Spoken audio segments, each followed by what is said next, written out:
অপেক্ষাৰ অন্তত মা কামাখ্যা দ্বাৰ আজি মুকলি হ'ল। আজিৰ পৰা দৈনন্দিন নিত্য পূজা আগৰ দৰেই আৰম্ভ হ'ব।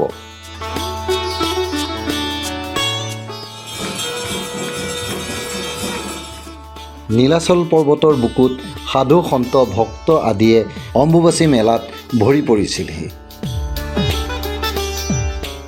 লোকে লোকাৰণ্য হৈছিল মা কামাখ্যাৰ নীলাচল পৰ্বত।